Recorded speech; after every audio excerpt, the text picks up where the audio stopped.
నమస్తే ట్రేడర్స్. నా పేరు దినేష్ కుమార్. నేను ఒక సెబీ రిజిస్టర్డ్ రీసెర్చ్ అనలిస్ట్ని. లాస్ట్ 8 ఇయర్స్గా స్టాక్ మార్కెట్స్లో ఉన్నాను. ఈ ఛానల్ పెట్టడానికి మెయిన్ రీజన్ వచ్చి బేసిక్స్ నుంచి అడ్వాన్స్ వరకు స్టాక్ మార్కెట్స్ అంటే ఏంటి, ఎలా ట్రేడ్ చేస్తారు, ఎలా అనాలిసిస్ చేస్తారు, అండ్ మీకు రికమెండేషన్స్ ఎలా ఇస్తాం, మేము ప్రతి ఒక్కటి ఇన్ డీటెయిల్గా చెప్దాం అనేది మెయిన్ మా ఉద్దేశం. అండ్ ఈ ఛానల్కి మీరు కొత్తగా వచ్చినట్టయితే సబ్స్క్రైబ్, లైక్, కామెంట్ చేయండి. అండ్ ఆల్సో మీరు ఈ వీడియోని లాస్ట్ వరకు చూడండి. మీకు స్టాక్ మార్కెట్ బేసిక్స్ నుంచి మేము ఎక్స్ప్లెయిన్ చేస్తాం తెలుగులో అండ్ ఇన్ డీటెయిల్గా. మీకు ఏ డౌట్ వచ్చినా కానీ సింపుల్గా కింద కామెంట్ చేయండి అండ్ మేము మీకు రెస్పాండ్ అవుతాం. And coming to the market, stock market అంటే ఏంటి, అందరికీ మీకు క్వశ్చన్ వచ్చే ఉంటుంది గ్యారంటీగా. స్టాక్ మార్కెట్స్ అంటే ఏంటి, ఎలా ట్రేడ్ చేస్తారు, ఈ షేర్స్ ఏంటి, మార్కెట్ పడడం ఏంటి, కింద పడడం ఏంటి అని చాలా క్వశ్చన్స్ మీకు వచ్చి ఉంటాయి. స్టాక్ మార్కెట్ అంటే ఒక place where buying and selling అనేది జరుగుతుంది అనమాట. అంటే ఫర్ ఎగ్జాంపుల్ ఇప్పుడు మనం వెజిటబుల్ మార్కెట్కి వెళ్దాం.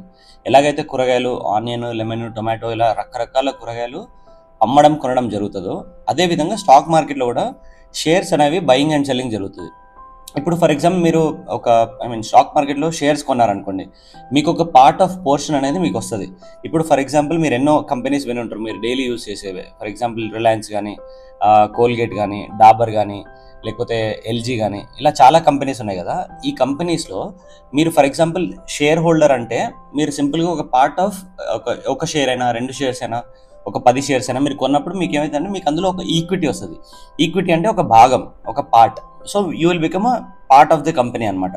సో సింపుల్ లాంగ్వేజ్ చెప్పాలంటే స్టాక్ మార్కెట్ అనేది ఒక మార్కెట్ ప్లేస్ ఎక్కడైతే బయ్యర్ సెల్లర్స్ అంటే వాళ్ళ డిమాండ్ సప్లై బేసిస్ మీద స్టాక్ మార్కెట్ అనేది నడుస్తూ ఉంటుంది అనమాట. సో ఇక్కడ buying and selling of shares ఎలా జరుగుతుందో అక్కడ మీరు నేను మనలాగానే చాలామంది బయర్స్ అండ్ సెల్లర్స్ ఉంటారు అనమాట. సో ఇక్కడ డిఫరెంట్ టైప్స్ ఆఫ్ ఇన్వెస్టర్స్ ఉంటారు, రీటైలర్స్ ఉంటారు అండ్ ఇన్స్టిట్యూషన్స్ ఉంటాయి. ఇన్స్టిట్యూషన్స్ అంటే పెద్ద ప్లేయర్స్, ఎఫ్ఐఐస్, డిఐఎస్ అంటే ఫారిన్ ఇన్స్టిట్యూషనల్ ఇన్వెస్టర్స్. వీళ్ళు ఏంటి అంటే పెద్ద కంపెనీస్, వీళ్ళు కోట్లలో బయింగ్ అండ్ సెల్లింగ్ చేస్తూ ఉంటారు అనమాట మార్కెట్లో. డిఐఎస్ అంటే డొమెస్టిక్ ఇన్స్టిట్యూషనల్ ఇన్వెస్టర్స్, అది ఇండియాలో ఉండే మ్యూచువల్ ఫండ్ కంపెనీస్ కానీ, పెద్ద బ్యాంకింగ్ సిస్టమ్స్ కానీ అలాంటివి. రీటైలర్స్ అంటే మనం నార్మల్ బయింగ్ అండ్ సెల్లింగ్ చేసే ట్రేడర్స్ అనమాట. సో ఈ ట్రేడింగ్ అనేది మీకు అర్థమైంది, బయింగ్ అండ్ సెల్లింగ్ అని. సరే, ట్రేడింగ్ చేయడానికి మనకి ఏం కావాలి? ట్రేడింగ్ చేయాలంటే మనకు బేసిక్గా ఒక డీమ్యాట్ అకౌంట్ అనేది అవసరం. డీమ్యాట్ అకౌంట్ అంటే ఏం లేదండి, జస్ట్ ఒక మీడియం వేర్ ఒక బ్రోకర్ అనే అతను ఉంటాడు, ఒక ప్లాట్ఫామ్ ఉంటుంది మనకి బయింగ్ అండ్ సెల్లింగ్ చేసుకోవడానికి. ఇక్కడ ఏంటి అంటే మనం అందులో బయింగ్ సెల్లింగ్ చేస్తున్నప్పుడు వాళ్ళకి కమిషన్ అనేది మనం పే చేస్తాం అనమాట. ఇప్పుడు ఫర్ ఎగ్జాంపుల్ నేను జిరోదా లేకపోతే గ్రో కానీ, అప్స్టాక్స్ కానీ ఇలా డిఫరెంట్ టైప్స్ ఆఫ్ బ్రోకర్స్ ఉంటాయి. దీంట్లో మనం ఫర్ ఎగ్జాంపుల్ రిలయన్స్ అనే షేర్ని ఒక 10 షేర్స్ కొనుక్కున్నాం అనుకోండి. మనం ఏం చేస్తున్నాం అంటే 10 షేర్లు, ఇప్పుడు ఒక షేర్ వాల్యూ వచ్చి 1200 రూపాయలు ఉందనుకోండి. మనం ఒక 10 షేర్స్ కొనాలంటే దగ్గర 12,000 రూపీస్ ఖర్చు అవుతుంది. అదే ఆ 12,000 రూపీస్ పెట్టి మనం కొనాలి షేర్స్ అంటే మనం డీమ్యాట్ అకౌంట్ ఖచ్చితంగా ఓపెన్ చేయాలి. సో డీమ్యాట్ అకౌంట్ అనేది మనకి ఒక మీడియం లాగా పనిచేస్తుంది అనమాట.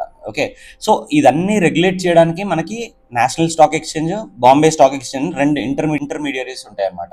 సో ఇక్కడ ఈ కంప్లీట్ రెగ్యులేషన్స్ ఇక్కడ అన్ని కరెక్ట్గా జరుగుతున్నాయా లేదా, ఈ మార్కెట్లో ప్రతి ఒక్కటి రెగ్యులేషన్స్ ఫాలో అవుతున్నాయా లేదా అని చెప్పడానికి సెబీ అనేది మనకు ఉంటుంది అనమాట, securities and exchange board of India. దీని పని ఏంటి అంటే ప్రతి ఒక్కటి అన్ని సాఫీగా జరుగుతున్నాయా లేదా, ప్రతి ఒక్కటి ప్లేస్లో ఉన్నాయా లేదా అనేది అది చూసుకుంటుంది అనమాట. సో ట్రేడింగ్కి వచ్చేసరికి మీరు మినిమం ఒక 500-1000 రూపాయలతో కూడా మీరు షేర్స్ కొనుక్కోవచ్చు అనమాట. మీరు జస్ట్ ఒక డీమ్యాట్ అకౌంట్ ఓపెన్ చేయడానికి మళ్ళీ చాలా సింపుల్ ప్రాసెస్. ఇదివరకంటే చాలా టైం పట్టేది, ఇప్పుడు చాలా సింప్లిఫైడ్ ప్రాసెస్.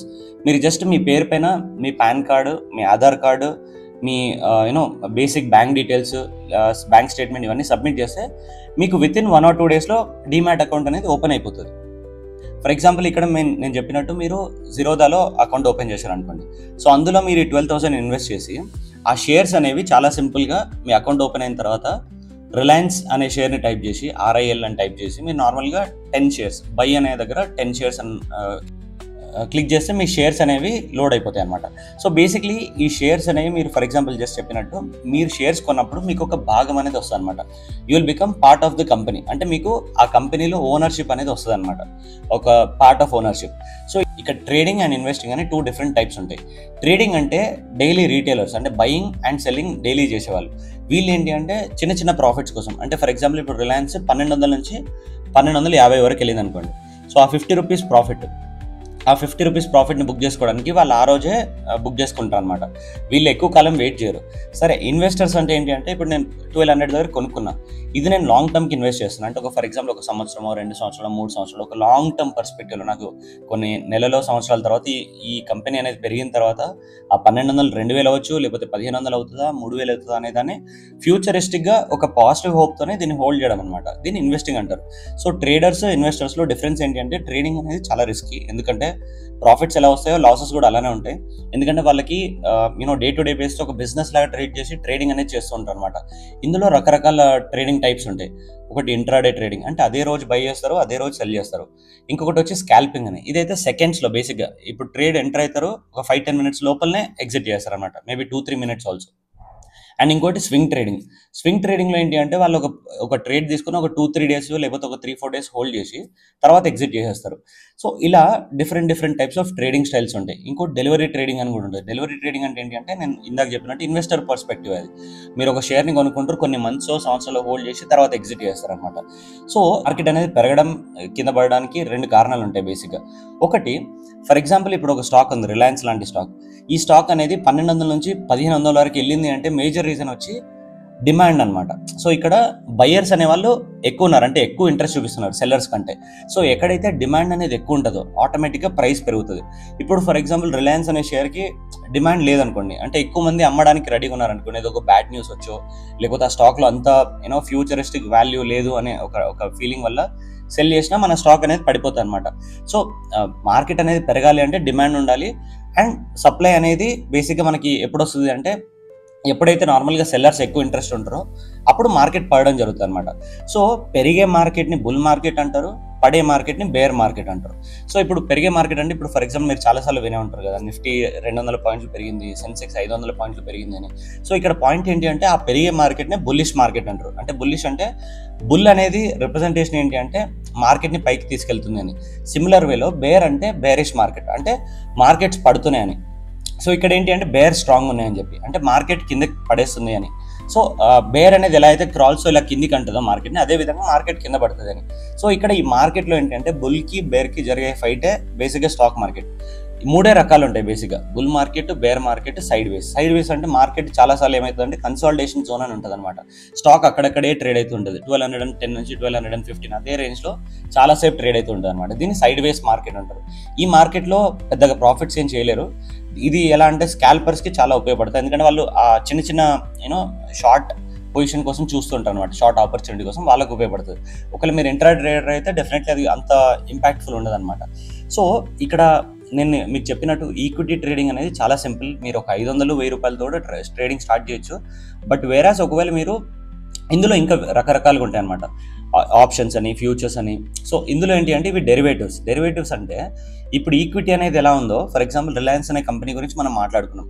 రిలయన్స్ అనే స్టాక్కి అదొక అండర్లయింగ్ అసెట్ అనుకోండి. అండర్లయింగ్ అసెట్ అంటే అదొక మెయిన్ కంపెనీ. ఓకే, దానికి ఉండే డెరివేటివ్స్ అంటే ఇప్పుడు మీకు సింప్లిఫైడ్ లాజిక్లో చెప్పాలంటే, ఒక కవ్వు ఉందనుకోండి, ఓకే, ఒక ఆవు, దాని యొక్క మిల్క్ అనేది దాని యొక్క డెరివేటివ్ అనమాట. సో ఇక్కడ సింపుల్ వేలో ఆవు అనేది మన అండర్లయింగ్ అసెట్. ఇక్కడ మార్కెట్లో కూడా మనకి ఈ రిలయన్స్ షేర్ అనేది ఒక అండర్లయింగ్ అసెట్, దాని డెరివేటివ్సే ఫ్యూచర్స్ అండ్ ఆప్షన్స్.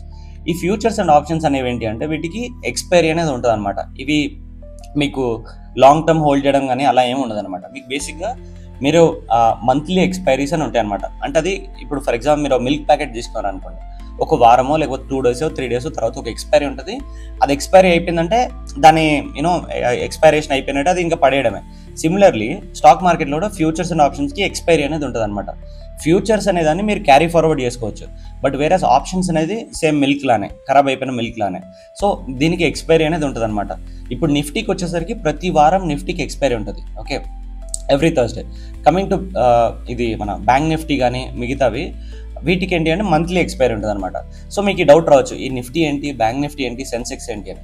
నిఫ్టీ అనేది ఒక బెంచ్ మార్క్ ఇండెక్స్ అనమాట. అంటే ఫర్ ఎగ్జాంపుల్ నిఫ్టీలో ఏంటి అంటే 50 స్టాక్స్ ఉంటాయి, 50 స్టాక్స్ డిఫరెంట్ సెక్టార్స్ నుంచి ఉంటాయి అనమాట. సో ఇందులో ఏంటి అంటే ఫార్మా సెక్టర్ కానీ, ఆటో సెక్టర్ కానీ, లేకపోతే మన బ్యాంకింగ్స్ కానీ, ఈ డిఫరెంట్ సెక్టార్స్ అన్నీ ఉంటాయి అనమాట.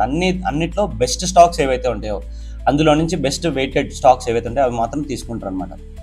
కమింగ్ టు సెన్సెక్స్ అంటే టాప్ 30 స్టాక్స్ ఉంటాయి అనమాట దీంట్లో. అండ్ కమింగ్ టు బ్యాంక్ నిఫ్టీలో ఏంటంటే అన్ని బ్యాంకింగ్ స్టాక్స్ ఏవైతే టాప్ బ్యాంకింగ్ స్టాక్స్ ఉంటాయో, బ్యాంకింగ్ రిలేటెడ్ ఇండస్ట్రీకి రిలేటెడ్ బ్యాంకింగ్ స్టాక్స్ అనేవి బ్యాంక్ నిఫ్టీలో ఉంటాయి.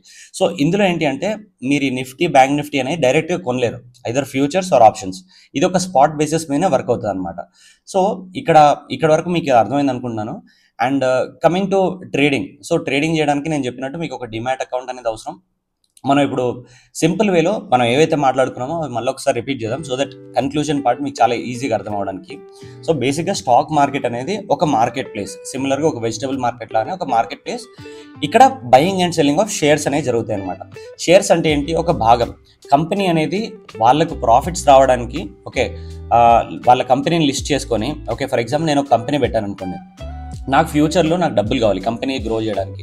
సో నేనేం చేస్తాను అంటే నేను ఐపీఓ అనేది ఇనిషియల్ పబ్లిక్ ఆఫర్ అనేది జనాలకి పబ్లిష్ చేస్తాను. ఇక్కడ ఏంటి అంటే ఐపీఓ వల్ల ఏమవుతుందంటే జనాలు ఎవరైతే నా షేర్స్లో ఇంట్రెస్ట్ చూపిస్తున్నారో వాళ్ళు నా కంపెనీలో పార్ట్ అవుతారనమాట. ఎలా? షేర్స్ కొని.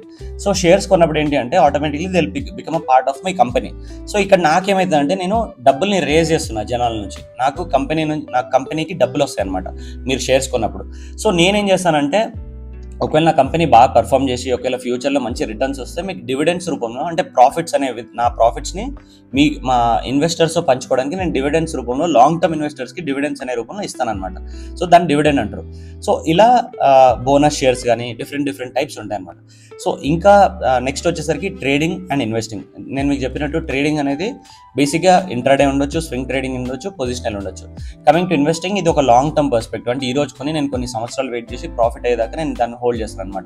సో ఇదంతా చేయడానికి మనకు కావాల్సింది ఒక డిమాట్ అకౌంట్ అనేది డిఫరెంట్ బ్రోకర్స్ ఉంటారు, మీరు ఎక్కడైనా ఓపెన్ చేసుకోవచ్చు. సో ఇవన్నిటిని రెగ్యులేట్ చేయడానికి securities and exchange board of India అనేది ఉంటుంది అనమాట.